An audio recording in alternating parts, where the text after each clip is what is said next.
आज हम लोग एक वृक्ष की हत्या के भावार्थ के बारे में जानेंगे। तो उससे पहले जानते हैं कि एक वृक्ष की हत्या जो है उनके लेखक जो है कुंवर नारायण जी हैं। यानी एक वृक्ष की हत्या के लेखक जो हैं कुंवर नारायण हैं, जिनका जन्म 19 सितंबर 1927 ईस्वी लखनऊ यूपी में हुआ है, लखनऊ उत्तर प्रदेश में हुआ है।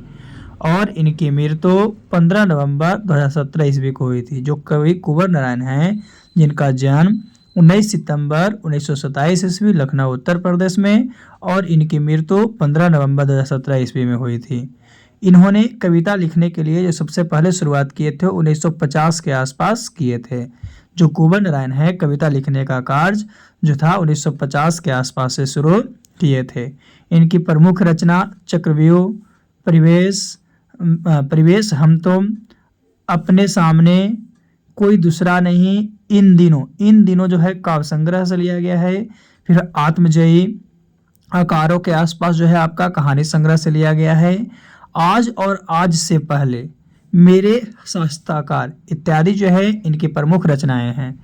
कविता परिचय की बात करते हैं तो प्रस्तुत कविता में कवि ने एक वृक्ष के बहाने पर्यावरण, मनुष्य और सभ्यता के विनाश की अंतर्गतता पर मार्मिक विचार प्रकट किया। कवि जो है इस कविता में पर्यावरण को और अच्छे बनाने के, वृक्ष के बहाने पर्यावरण, मनुष्य और सभ्यता के विनाश के अंतर्गतता पर मार्मिक विचार प्रकट किए हैं।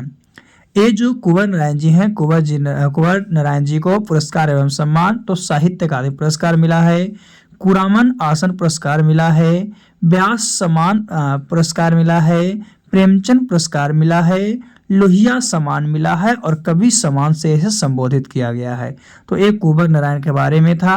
अब हम लोग बिना देरी किए हुए इनके भावार्थ को जानते हैं कि इसका भावार्थ क्या है, इसका जो है भावार्थ क्या है, कौन से पंक्ति का क्या भावार्थ है।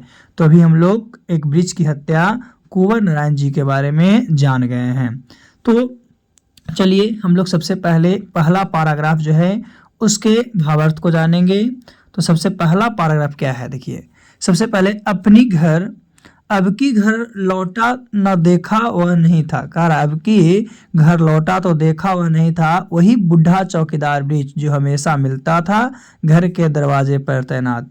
कहने का मतलब क्या है, कवि कहते हैं कि जब वह परदेश से घर लौटे, बाहर से घर लौटे, तो अपने घर के सामने वाले पुराने पेड़ को न देखकर सोच में पड़ गए। अपने घर के जो सामने पुराने पेड़ था उसे न देखे तो सोच में पड़ गए कि आखिर पेड़ गया कहाँ, आखिर पेड़ गया कहाँ। क्योंकि जब कभी घर आता था तो वह पेड़ को चौकीदार की तरह तैनात पाता था। क्योंकि जब कभी अपने घर आते थे तो उस पेड़ को किसके, चौकीदार की तरह तैनात पाते थे। तो ये पहला पैराग्राफ का आपका भावार्थ है। दूसरा है पुराने चमड़े का बना उसका शरीर वही सख्त जान, झुरियादार खुरदरा तना, मैला कुचैला, राइफल सी एक सूखी डाल, एक पगड़ी फूल पत्तीदार, पाँव में फटा पुराना जूता, चरमराता लेकिन अखड़बल होता। ये जो पंक्ति है इसका अर्थ है कि वह पेड़ अधिक दिनों के होने के कारण, वह पेड़ जो था बहुत दिनों के था, उसके कारण अपना हरापन खो चुका था, यानी उसमें हरियाली नहीं थी।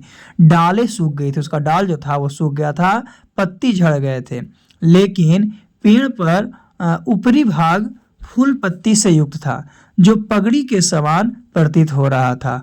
पेड़ पुराना होने के कारण उसका तना खुरदुरा हो गया था, जो उसका पेड़ था पुराना हो गया था, उसका तना खुरदुरा हो गया था। और हर विषम परिस्थिति में, हर अलग अलग परिस्थितियों में वह पेड़ निर्भीक होकर बहादुर के समान वहां खड़ा रहता था। कोई भी परिस्थिति में वो किसके समान, तो बहादुर के समान वो हमेशा वहां पे क्या रहता था, खड़ा रहता था। तो दूसरा जो था आपका पैराग्राफ, दूसरा पैराग्राफ का अर्थ ये था। तो हम लोग इस लेसन में एक क्वेश्चन ऑब्जेक्टिव में पूछता है कि पेड़ किसकी तरह आपका समान खड़ा था, तो बहादुर की तरह हर परिस्थिति में क्या रहता था, खड़ा रहता था। अधिक दिन होने के कारण वह अपना हरापन क्या हो गया था, मतलब खो दिया था, उसकी डालें सूख गई थी। चलिए अब हम लोग अगले पैराग्राफ की बात करते हैं, तीसरे पैराग्राफ की। तो तीसरा पैराग्राफ में था धूप में, बारिश में, गर्मी में, सर्दी में, हमेशा चौकन्ना अपनी खाकी वर्दी में।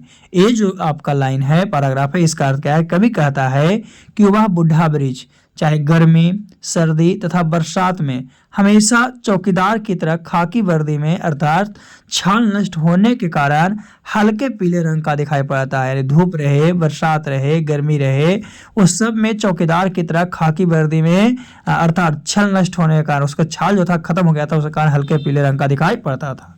अगला आपका पैराग्राफ है, दूर से ही ललकारता कौन, मैं जवाब देता दोस्त, और पल भर को बैठ जाता उनकी ठंडी छांव में। दरअसल शुरू से ही था हमारे अंदेशों में कहीं एक जानी दुश्मन। इस क्या कवि कहता है? कवि कहता है कि जब वह पेड़ के समीप पहुंचता, जब वह पेड़ के पास पहुंचता था तो दूर से ही वह चौकीदार के समान सावधान करता था। क्या सावधान इंडिकेट करता, सावधान करता था। तात्पर्य यह है कि जैसे चौकीदार आने वाले से जानकारी लेने के लिए पूछता है, जैसे चौकीदार जो है आता है कोई तो उससे जानकारी लेता है, उसी तरह वैसे ही वह पेड़ कवि से जानना चाहता था। तब कवि अपने को उसका दोस्त कहते हुए उस पेड़ की शीतल छाया में बैठकर सोचने लगता था। जब उससे पूछता था तो कवि कहता था हम तुम्हारे दोस्त हैं, और यह कहकर उसकी छाया में बैठकर सोचने लगता था कि कहीं संवेदनहीन मानव स्वार्थ पूर्ति के लिए इसे काट न दे। तब उसे यही सोचता था कि जो संवेदनहीन मानव जो है वो अपने स्वार्थ के लिए, किसके लिए? अपने स्वार्थ के लिए कहीं इस पौधे को काट न दे। तो आपका चौथे भाव मतलब कि चौथे जो पैराग्राफ था, चौथे पैराग्राफ का भावार्थ ये था, है ना, कि जो कवि सोचते हैं कहीं अपने स्वार्थ में आकर, ऐसे भी स्वार्थ, मनुष्य बहुत स्वार्थी होता है, तो मनुष्य स्वार्थपूर्ण में आकर इसे काट न दे, यही उस पेड़ के नीचे बैठकर कवि सोचते थे। कवि क्या करते थे? सोचते थे। चलिए अब हम लोग आगे की पैराग्राफ की बात करते हैं। तो आगे की पैराग्राफ क्या है ना? तो अभी तक हम लोग 6 पैराग्राफ को जान चुके हैं। कितने पैराग्राफ को? 6 पैराग्राफ को। चलिए 4 पैराग्राफ को। हम लोग 5वें पैराग्राफ की बात करते हैं। तो 5वां में है कि घर बचाना है लुटेरे से, शहर को बचाना है नादिरों से, देश को बचाना है देश के दुश्मनों से। अगला पॉइंट में है कि घर को बचाना है लुटेरों से, शहर को बचाना है नादिरों से, और देश को बचाना है देश के दुश्मनों से।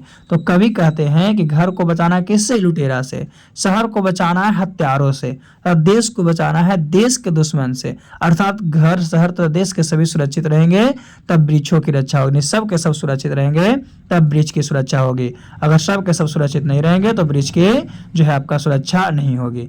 फिर है बचाना है नदियों को नाला हो जाने से, हवा को धुआं हो जाने से, खाने को जहर हो जाने से। बचाना है जंगल को मरुस्थल हो जाने से, बचाना है मनुष्य को जंगल हो जाने से। कहने का मतलब क्या है? कभी आगे कहता है कि नदियों को नाला बनने से, नदी जो है उसको किससे? नाला बनने से, हवा को धुआं बनने से, और खाना को जहर बनने से बचाना है। इतना ही नहीं, जंगल को मरुस्थल तथा मनुष्य को जंगल हो जाने से बचाना है। जंगल जो है उसको मरुस्थल हो जाने से और मनुष्य को जंगल हो जाने से बचाना है। इसका कहने का मतलब क्या है कि पेड़ पौधा की रक्षा नहीं किया जाएगा तो मानव सभ्यता नहीं बचेगा। अगर पेड़ पौधा को हम लोग रक्षा नहीं कर पाएंगे तो कभी भी मानव सभ्यता नहीं बच पाएगा। इसीलिए हम सब मिलकर क्या करेंगे? पर्यावरण को बचाएंगे। वही कह रहा है, इसीलिए हम सब मिलकर क्या करेंगे कि पर्यावरण को बचाएंगे, तब हमारा जो है आपका क्या है? पर्यावरण बचेगा। तो इसीलिए कहता है कि नदी को किससे? नाला होने से, हवा को किससे? धुआं होने से, खाना को किससे? जहर होने से। इतना ही नहीं, जंगल को मरुस्थल होने से और मनुष्य को जंगल हो जाने से बचाना है। तभी कहने का मतलब है कि मानव सभ्यता बच पाएगा। अगर ऐसा नहीं करेंगे तो मानव सभ्यता आपका बच नहीं पाएगा। इसलिए हम सभी को मिलकर क्या करना है? पर्यावरण को बचाना है। क्या करना है? पर्यावरण को बचाना है। तो ये इस लेसन का भावार्थ था। चलिए देखते हैं इस लेसन का इंपॉर्टेंट क्वेश्चन क्या क्या है। तो सबसे पहले इस लेसन का इंपॉर्टेंट क्वेश्चन है, एक वृक्ष की हत्या कविता में एक रूपक की रचना हुई है, तो रूपक क्या है और यहाँ उसका स्वरूप क्या है, स्पष्ट कीजिए। पहला क्वेश्चन हो गया। दूसरा, एक वृक्ष की हत्या कवि विश्व की किस समस्या को उजागर करते हैं? ये क्वेश्चन 2018 में पूछा गया था।